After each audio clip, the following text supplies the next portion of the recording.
Hello tout le monde, on se retrouve aujourd'hui pour un nouveau bilan lecture.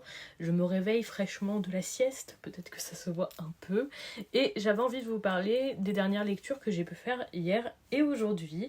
Au programme on a un roman et plusieurs mangas et vous allez voir c'est très hétéroclite on va dire, je ne sais comment dire. En gros c'est soit des coups de cœur, soit des séries que j'hésite à arrêter ou que je vais arrêter. C'est très divisé et on va regarder ça de suite. On commence avec le roman, il s'agit de Miroir Miroir, édité chez Hachette Heroes, qui est donc l'histoire de la grande méchante reine, donc l'antagoniste du film Blanche-Neige et les Sept Nains. Pour l'édition, elle est vraiment incroyable, ici ça brille, c'est magnifique. Le jaspage est tout simplement adorable avec des petites pommes empoisonnées comme ça. Je trouve l'édition incroyable, on est donc sur l'édition reliée, l'édition collector. Elle est magnifique, je trouve que le travail d'édition fait récemment chez Hachette Heroes est incroyable. Pour le contenu, on a pu découvrir l'histoire de la grande méchante reine et comment elle est devenue méchante tout simplement et qu'est-ce qui l'a poussée aux actions qui ont eu lieu dans le film Blanche-Neige, donc pourquoi elle a essayé d'empoisonner Blanche-Neige. Et franchement, c'est un coup de cœur pour ce récit. J'ai totalement adoré ma lecture. J'ai ressenti beaucoup d'empathie et de pitié pour la grande méchante reine. J'ai trouvé que c'était bien ficelé, l'histoire était cohérente. Franchement, ça correspondait très bien au film. C'est un énorme coup de cœur pour moi. On passe ensuite chez Vega Dupuis avec le 3e tome du titre Arena, donc un webtoon adapté au format papier, un webtoon rédigé par un Français. Et je vais m'arrêter à ce tome. Le premier tome m'avait plutôt emballé, je trouvais ça assez original. Finalement, le 2e tome tombait dans des travers assez classiques. Je me suis dit, laissons sa chance à un 3e tome pour voir ce que ça donnera. Et finalement, j'ai pas vraiment accroché. Le protagoniste ne me passionne pas, les personnes qui l'évitent autour de lui non plus, l'univers non plus. Je pense que juste c'est pas une lecture pour moi, je pense pas que ce soit une mauvaise lecture, mais juste je suis pas curieuse d'en savoir plus, tout simplement. Ça m'a pas déplu, mais ça n'a pas piqué ma curiosité pour autant, donc je pense abandonner cette série et garder de la place dans mes bibliothèques pour de meilleurs titres sur mon étage Vega Dupuis, et il y a de quoi faire. On continue avec un autre coup de cœur, il s'agit du second et avant-dernier tome d'Horizon qui est un sacré beau bébé, je vous le compare à un tome classique de manga, voilà.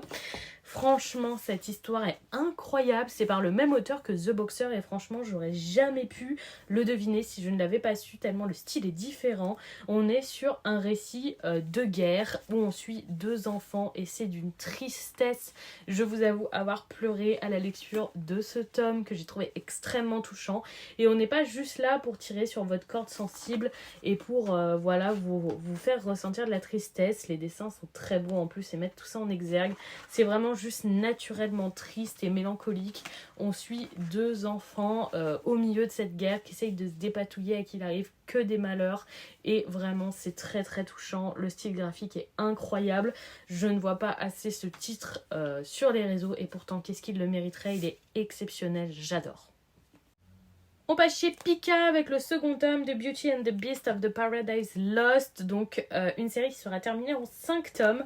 Le premier tome était intéressant, l'univers est assez intriguant, ça reprend les codes de La Belle et la Bête, mais c'est très original, on sort beaucoup quand même de l'histoire de base. Il y a une intrigue assez développée et intéressante qui stagnait dans le premier tome, mais qui a bien accéléré dans ce second. Malgré tout, je sais pas, je ressens un certain malaise à la manière dont ce manga est rédigé.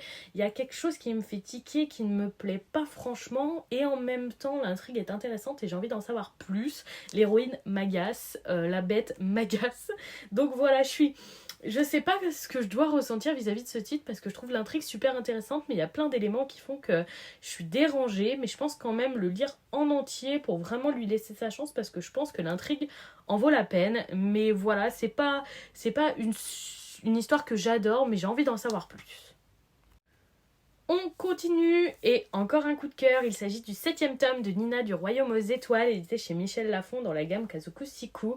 Et vraiment, Nina du Royaume aux Étoiles, c'est un trop bon titre. Si vous cherchez des titres dans le même style, n'hésitez pas à lire Freya l'ombre du prince de chez Doki Doki et Call Game de chez Crunchyroll parce que vraiment on est dans la même fibre et j'ai été impressionnée par ce tome. On avait fini avec un sacré cliffhanger lors du 6e tome et le 7e ne m'a pas du tout déçue.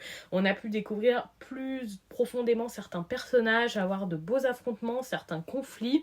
Ce triangle amoureux toujours aussi présent avec deux prétendants que j'adore tous les deux. Et Nina, toujours plus courageuse et toujours plus femme forte. J'adore cette héroïne. Vraiment super lecture, super bonne, je vais pas dire arc, mais quelques chapitres dans un lieu précis que j'ai beaucoup aimé. Dur de vous en dire sans vous spoiler, mais qu'est-ce que cette histoire est bien. Franchement, j'ai totalement apprécié les actions de ce tome.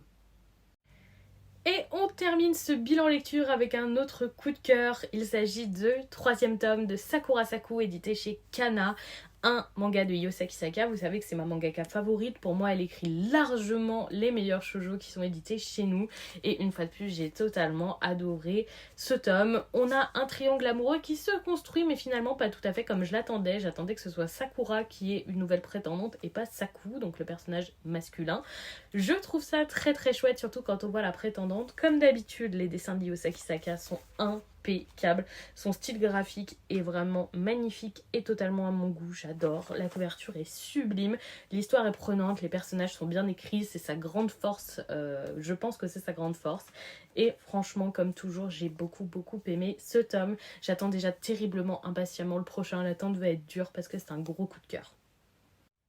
Et donc voilà pour mes quelques dernières lectures, on a quand même du très bon avec 4 coups de cœur, c'est super rare que je vous parle d'autant de coups de cœur parce que j'en ai très peu, donc vraiment avoir des titres comme ça qui ressortent un peu de toutes ces lectures que je peux faire, c'est super cool, moi je suis très contente.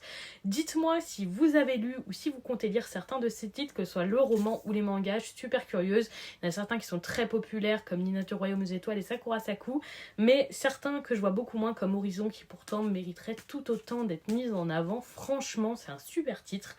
Donc voilà, dites-moi un peu si vous avez prévu de lire ou si vous avez déjà lu certains de ces titres. Je serais curieuse d'échanger avec vous à ce sujet. En attendant, je vous souhaite une bonne soirée. Pour ma part, ça y est, c'est la fin du week-end à rallonge. Malheureusement, il va falloir aller travailler. Ça arrive. Et en tout cas, bisous tout le monde!